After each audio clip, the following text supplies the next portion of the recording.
Universitetdə mən deyərdim ki, haqsızlıq yoxdur.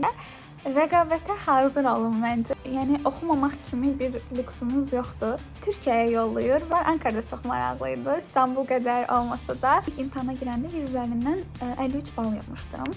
Hər kəsə salam. Mən Zəhra Mustafayeva Türkiyə-Azərbaycan Universitetində təhsil alıram. Bu videoda sizə Türkiyə-Azərbaycan Universiteti haqqında məlumat verəcəm. Mən danışacağım mövzuları belə kateqoriyalara ayırdım. Onda gəlin başlayaq. Öncəliklə mən 2024-cü ildə 665.1 bal yığaraq Türkiyə-Azərbaycan Universitetinin kompüter mühəndisliyi ixtisasına daxil olmuşam. Öncəliklə universitetin təhsili haqqında danışmaq istəyirəm. Bizim bütün müəllimlərimiz Türkiyədən gətirilmiş hocalardır.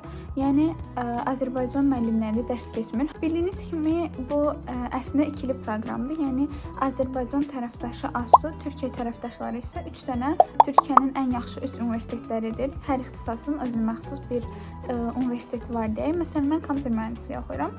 Mən ODTÜ, sənaye mühəndisliyi oxuyanlar İTÜ və qida mühəndisliyi oxuyanlar Hacettepe Universitetinin diplomunu alacaqlar. Və həmin universitetlərlə ASTU Universiteti əməkdaşlıq edir və bu əslində Türkiyə-Azərbaycan Universitetinin belə deyək açılışıdır. Onu deyim ki, yəni təhsil tamamilə eynidir. Yəni Türkiyədə nə təhsili verilirsə, burada da onu verirlər. Eyni proqram üzrə gedir. Hətta ingilis dili oxuyanda bir il imtahan tarixləri və günləri belə eynidir. Yəni o cəhətdən ürəyiniz rahat olsun. Heç bir demərdim ki, fərq yoxdur. Sadəcə təbii ki, bizim universitet yeni açıldığı üçün onlar daha köklü universitetlər olduğu üçün, yəni onlar daha prestijli universitetlərdir. Yəni kampüs, həm də uşaq sayı baxımından, amma belə təhsil və müəllim proqram olaraq tamamilə eynidir. Və qutaranda da həmin universitetlərin diplomunu alırsınız. Üstəgəl Türkiyə-Azərbaycan Universitetinin diplomunu alırsınız. Tutaq ki, siz universitetə qəbul oldunuz. Bu zaman nə baş verir? İlk öncəliklə siz ingilis dili imtahanı verirsiniz. Əgər ingilis dili imtahanından müəyyən bal limitini keçməsəniz, o zaman başlayırsınız 1 il boyunca ancaq ingiliscə təhsil almağa. Bildiyim qədərilə bu ADA və Bakı Ali Neft Məktəbində də belədir. Əlbəttə, bu zaman belə bir sual yaranır ki, bəs 1 il boyunca biz ingilis dili oxuyuruq. Bu təhsil həqiqətən yararlıdırmı, yoxsa kursa getməyə ehtiyac varmı? Kursa getməyi düşünürəm ki, əgər çox zəif deyilsinizsə ehtiyac yoxdur. Öncəliklə onu deyim ki, mən ilk imtahana girəndə 100 üzərindən 53 bal yapmışdım. Mən bilmədiyim və əmin olmadığım heç bir sual yazmamışdım. Çünki düzdür, 1 il əlavə təhsil qulağa biraz qorxuducu gələ bilər, amma elə deyil. Yəni həqiqətən də o təhsilin mənim üçün çox yararlı olduğunu düşünürəm. İngilis dili səviyyəm məncə mənim B1 plus isə artıq C1, hətta B2 plus C1-dir. Buna əlavə olaraq kursa getməyə ehtiyac varmı? Mən ilk həmin imtahandan dediyim kimi 53 yığmışdım, amma həmin 1 illik təhsilimi aldıqdan sonra həmin imtahanı təzədən verəndə iyunda artıq mən 92 bal yığdım və universitet birincisi oldum. Yəni onu demək istəyirəm ki, məncə universitetimizdə verilən ingilis dili təhsili yetəri qədər prestijlidir, kifayətdir. Əlavə çox zəif deyilsinizsə, yəni B1, A2+ və s. yəni düşünürəm ki, kursa getməyə ehtiyac yoxdur.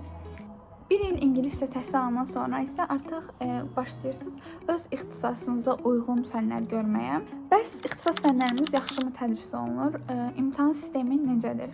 Onu deyim ki, əgər bu universitetə girəcəksinizsə, yəni oxumamaq kimi bir lüksunuz yoxdur. Bizdə, məsələn, digər universitetlərdə imtahan sualları verilir, açıq və ya qapalı və uşaqlar bunları əzbərləyib imtahana girirlər. Bizdə isə suallar və s. verilmir. Necə ki, buraxılış imtahanı, blok imtahanı, biz mövzuları bilirdik, ona aid tapşırıqlar işləyirdik, sonra da imtahana girirdik. Eyni şəkildə bu sistem də belədir. Bir semestr boyunca müxtəlif quizlər, müxtəlif imtahanlar olur. Siz təhsil alırsınız və hər semestr sonunda da imtahan verirsiniz. Suallar və s. verilmir. Yəni müəllimə sizə öyrətdiyi hər şeydən sala bilər. Kitabınızda olan hər şeydən salına bilər. Ağır fənlərimiz var.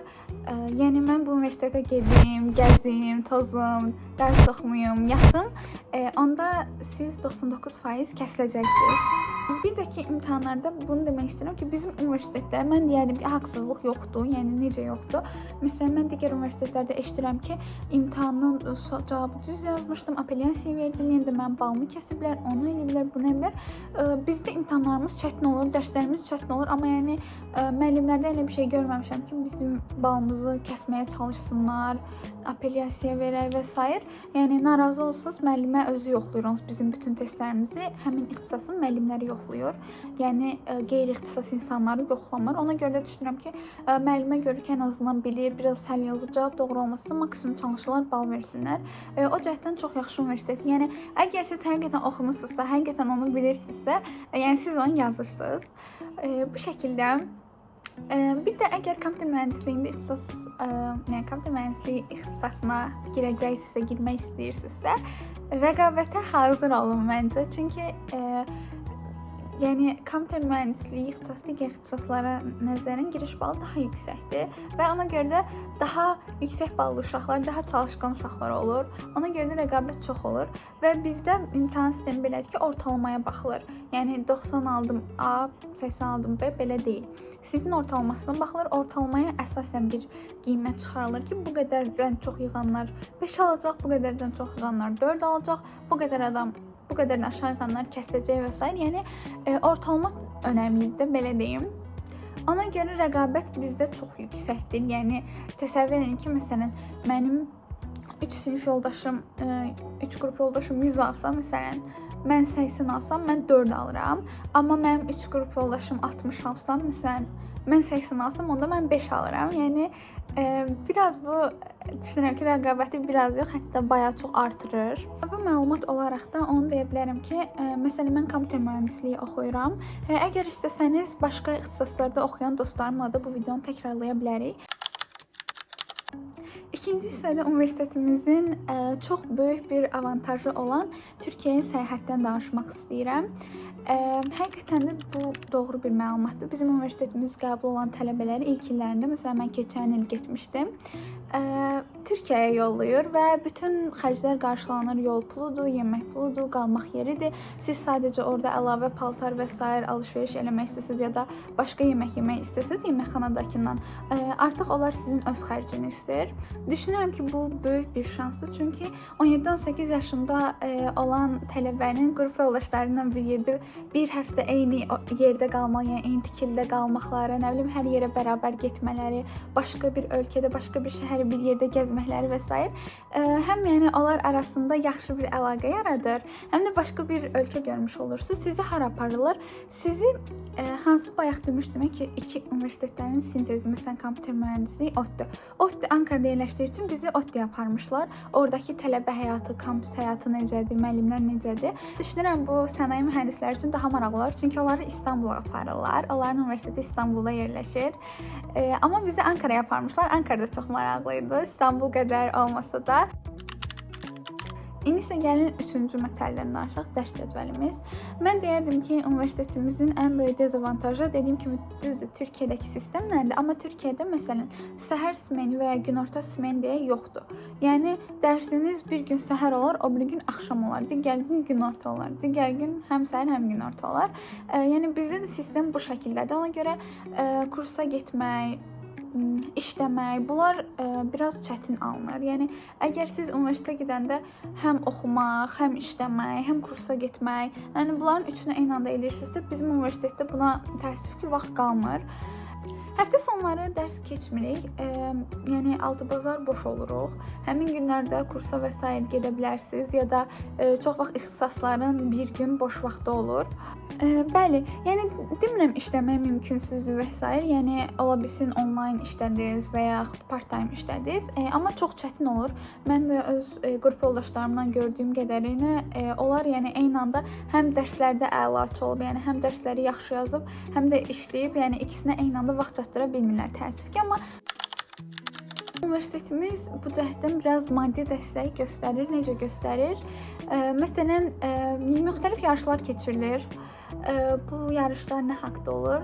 Məsələn, ölkədəki problemlərimizi necə həll etmək olar? Belə bir prezentasiya hazırlayırsınız və s. Yəni bu tipdə yarışlar olur. Bu yarışlar əsasən həm Azərbaycan Texniki Universitetində, yəni dediyim kimi ASTU, həm bizim universitet, yəni hər iki universitetin tələbələri iştirak edə bilər. Onsuz çox vaxt ASTU-da keçirilən eventlərə, yəni ASTU-da məsələn kimsə gəlsə, spiker kimi seminar keçsə, məsələn bizim universitetdən də uşaqlar qeydiyyatdan keçib qatıla bilirlər. O cəhətdən yaxşıdır. Həm də ki universitetimiz məsələn müxtəlif belə deyək, hədiyyələr, mükafatlar verir həmin yarışlardan əlavə. Məsələn, yeni ildə bizə öz stipendiyamızdan əlavə xərcləməyimiz üçün əlavə pul verilmişdi. Düzdür, insan işləsə əlbəttə daha çox gəlir əldə edir, amma düşünürəm ki, universitetimiz yəni bunun üçün dəstək olurlar. Bunun fərqindədirlər universitet saatlarımızda. Ona görə bizə dəstək olmağa çalışırlar. Həmçinin hər semestrın sonunda, əsasən bu birinci semestrə aiddir. Birinci semestrın sonunda 2 fevral Gənclər Günü və Gənclər Günündə həmin semestrdə hər ixtisas üzrə ən çox ortalama kimdədirsə, ən çox balı kim toplayıbsa, həmin şagirdlərə sertifikat və hədiyyələr verilir. Bir də onu qeyd etmək istəyirəm ki, bizim imtahan sistemimizin belə də bir avantajı var. Bildiyiniz kimi, məsələn, digər universitetlərdə əgər balınız hər fən üzrə 90+ olmalıdır ki, bildiyim qədərilə 90-dan artıq olmalıdır ki, siz əlaçı stipendiyası alasınız. Ancaq bizim universitetimizdə bu belə deyil. Fərqi yoxdur, siz B almısınız, C almısınız, A almısınız. Yəni demək istəyirəm ki, yəni 4 almısınız, 3 almısınız, 5 almısınız. Bunların heç bir fərqi yoxdur. Əsl ki, kəsilməyin. Kəsilmədiyiniz müddətcə, məsələn, mən 600-dən artıq bal topladığım üçün əlaçı stipendiyası alıram. Və əgər mən kəsilmirəmsə, mən 4 də alsam, bütün fənlərim 4 də alsa, mən yenə də əlaçı stipendiyası almağa davam edirəm. Çünki bizim universitetdə ümumiyyətlə əlaçı olmaq çox çətindir digər universitetlərə nisbətən. Düşünün ki, məktəbdə bütün fənlərdən əlaçı olmalısınız və bu fənlərin hamısı həqiqətən ağır fənlərdir. Belə bir bənzətmə eləmək məncə düzgün olardı. Ona görə də belə bir sistem var ki, əgər şagird kəsilmirsə, onda öz aldığı stipendiyanı almağa davam eləyəcək. Onu deyim ki, bunun biraz da dezavantajı var. Niyə? Məsələn, siz tutaq ki, 500 bal yığmısınız və qida mühəndisliyinə qəbul olmusunuz. Bu zaman siz əlaçı stipendiyası almırsınız və əgər universitetdə oxumağa qərar verdiniz, bütün fənlərdən 5 aldınız, onda yenə əlaçı stipendiyası almırsınız. Yəni girəndə zərbəçi stipendiyası 150 manat alırdınızsa, kəsilmədinizsə yenə 150 manat alırsınız. Girəndə 200 manat əlaçı stipendiyası alırdınızsa, kəsilmədinizsə yenə əlaçı stipendiyası alırsınız. Bu şəkildə, yəni bu deyərdim ki, əslində həm avantajdır, həm də dezavantajdır. Amma düşünəndə ki, bizim universitet fənlərimiz onsuz da çətindir və zərbəçilikdir, əlaçılıqdır, bunları saxlamaq çox çətindir. Ona görə mən deyərdim ki, bu sistem yəni bizim üçün əladır. Həmçinin bizdə belə bir avantaj da var. Bu kompüter mühəndisliyi ixtisasında yoxdur, qida mühəndisliyi üçün keçərlidir. Əgər imtahandan kəsilsəz, bir həftə sonra o imtahanı təzədən götürüb keçsəz, onda imtahandan kəsilmiş sayılmırsınız. Yəni finallardan söhbət gedir. Yəni düşünürəm ki, bu da yaxşı bir avantajdır. Bir də onu qeyd etmək istəyirəm ki, birinci, ikinci semestrdə düzdür, daha qeyri-ixtisas fənlərimiz var, riyaziyyat, fizika, biologiya. Amma sillabusa baxanda, yəni dərs cədvəlimi deyim, nə deyim, 2-ci, 3-cü, 4-cü illərdə görürəm ki, ancaq sırf kompüter mühəndisliyi, yəni mənim ixtisasımla bağlı fənlər olur. Düzdür, hər şey universitetdən asılı deyil, çox şey özümüzdən asılıdır, özümüzü, yəni boş vaxtlarımızda səmərəli keçirməliyik, özümüzü inkişaf elətdirməliyik. Hələ ki, kompüter mühəndisliyi kimi bir sahədə təhsil almaq istəyirsinizsə, günü-gündən inkişaf eləyir. Amma yəni mən universitetimdən məmnunam. Sadəcə dediyim kimi, dərs cədvəlimiz ağırdır, dərslərimiz çətindir. Universitetim haqqında demək istədiklərim bu qədərdir. Nəzərə alın ki, təzə açılmış universitetdir və hələ inkişaf edilməli olan çox xüsusiyyətləri var. Məsələn, digər universitetlərin artıq oturmuş klubları və s. Amma siz bu universitetə gəlsəz, özünüz öz klubunuzu yarada bilərsiniz və ya bizim ilin və ya bizdən sonraki qəbul olan uşaqların qoşulduğu klublar, yəni daha yeni açılmış klublarda qoşula bilərsiniz əlbəttə. Belə, universitetimizin bir də kampüsü yoxdur, yəni bir binadır. Bu da düşünürəm ki, mənfi cəhətdir, amma yəni onsuz universitetə tikiliyə görə getmirik, təhsilə görə gedirik. Oradan bilik öyrənmək üçün, əlaqələr qurmaq üçün gedirik. Və universitetimizdəki müəllimlər də düşünürəm ki, məsələn, sizə tövsiyə məktubu yazsalar sizin haqqınızda həqiqətən də xaricə getmək üçün və s. qapı açan müəllimlərdir, yəni yaxşı yönləndirən müəllimlərdir. Əgər əlavə sualınız və s. olsa, fərqi yoxdur, sənaye mühəndisliyi, qida mühəndisliyi, maksimum çalışaram ki, cavab verim. Məni TikTokdan izləməyi də unutmayın. Arada bu tipli universitet rus dili və s. şəxsi inkişafla bağlı videolar atmağa çalışıram. Sağ olun.